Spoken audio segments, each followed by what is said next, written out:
vous aurez reconnu le célèbre Tyrannosaurus Rex.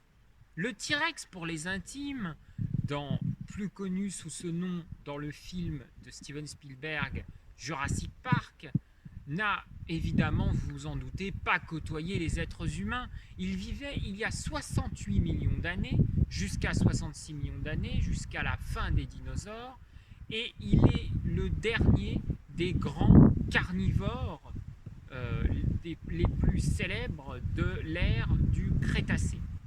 Le tyrannosaure, donc, a connu la grande extinction des dinosaures qui s'est faite en deux temps. Dans un premier temps, vous avez eu les vapeurs de soufre qui s'échappaient des volcans.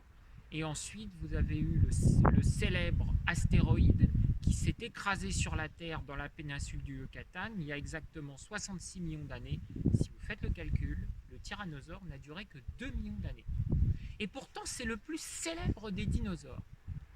Bon, il faut savoir que c'était le plus féroce de son temps. Il faut imaginer un dinosaure qui mesurait à peu près 4 mètres de haut. C'était un dinosaure très féroce. Regardez, vous avez vu ses dents tranchantes. Il a une gueule vraiment très spectaculaire. Et quand je dis que c'était un carnivore, ça se voit à travers sa dentition.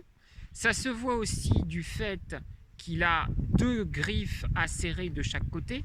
Et comme tous les grands carnivores, hormis les crocodiliens, il était sur deux pattes. C'est ce qu'on appelle donc un théropode. Et c'est vraiment la famille des dinosaures carnivores typiques. Vous connaissez aussi le vélociraptor de la même époque. Et si on remonte plus loin dans le temps, vous avez l'allosaure au Jurassique, par exemple. Le tyrannosaure, par contre, il avait des rôles vraiment très définis dans la famille. Vous aviez le mâle. Alors le mâle, c'était un vrai papa poule. Il faut l'imaginer en train de couver ses petits.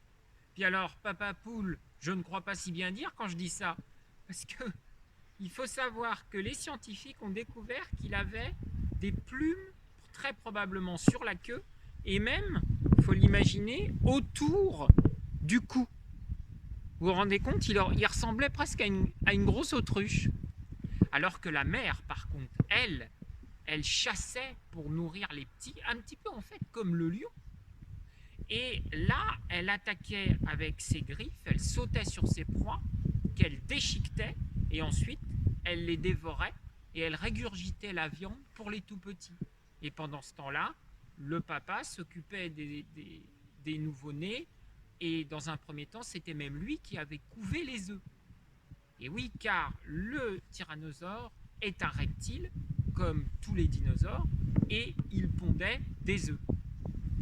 Mais il faut quand même que vous sachiez que les dinosaures n'ont pas complètement disparu et que les reptiles ont donné naissance aux oiseaux. Parce que les premiers théropodes, pour certains, avaient des plumes et se sont même mis à s'envoler. On a comme exemple l'Archéoptérix, il y a à peu près 200 millions d'années au début du Jurassique. Et finalement, vous allez rire parce que quand vous regardez autour de vous, surtout en ces périodes de confinement, si vous observez de votre fenêtre, vous avez les pigeons. Eh bien, il faut imaginer que si vous remontez le temps au Crétacé, c'était tous des tyrannosaures.